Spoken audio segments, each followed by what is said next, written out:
پوچھ کے بتا دیں, یا وہ لیڈرشپ کی تربیت ایسی ہے جو ٹرکل ڈاؤن ہو رہی ہے, جو کبھی کپڑوں پہ اعتراض ہوتا ہے, کبھی نام پہ, کبھی کام پہ, لیکن ان کو عورت کا نہ عزت کرنی آئی ہے, نہ احترام کرنا آیا ہے, نہ ان کو کسی نے تمیز دکھایا ہے.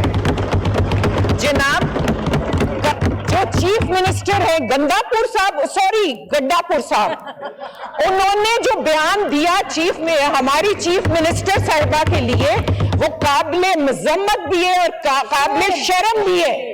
یہاں کھڑے ہو کر یہ عورت کی عزت اور احترام کی باتیں کرتے ہیں.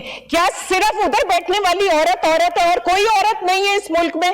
یہ کسی کی عزت نہیں کرنا چاہتے. میں نے تو سنا تخت پختون روایت ہے کہ وہاں عزت ہوتی ہے, عورت کا احترام ہوتا ہے, تمیز ہوتا ہے, لیکن ان کی بد اخلاقی, بد زبانی اور بدتمیزی انتہا کو پہنچی ہوئی ہے. جو الفاظ انہوں نے کل چیف منسٹر پنجاب مریم نواز شریف کے لیے استعمال کیے, ان کو شرم آنی چاہیے.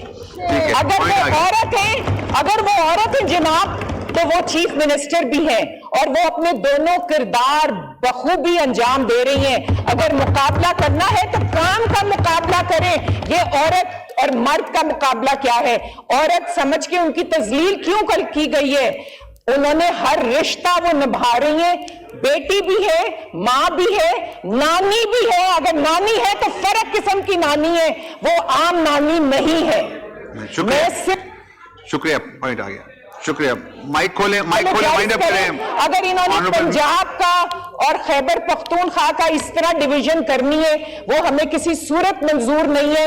ان کو معافی مانگنی ہوگی, نہیں تو اسی زبان میں ان کو جواب ملے گا جو زبان انہوں نے استعمال کی ہے. اور ایک بات اور جناب اسپیکر, بات یہ کل کی کر رہے ہیں, کل اگر انہوں نے ٹائم 7 بجے کا آ گیا پوائنٹ, آپ کہہ دیں. جی مائک کھولیں. یہ ہر طرح یو ٹرن لینے کے عادی ہیں, اس پہ بھی وعدہ کر کے انہوں نے یو ٹرن لیے. آئندہ ان کو میرے لیے, میرا خیال ہے پورے ہاؤس کو چاہیے کہ ان کو اجازت ہی نہ ملے تو یہ آئندہ جلسہ کر سکیں. اور اگر بندے نہیں اکٹھے ہو رہے تو پہلے بتا دیتے, ہم پہلے ٹائم زیادہ کر دیتے. The House is adjourned to meet again on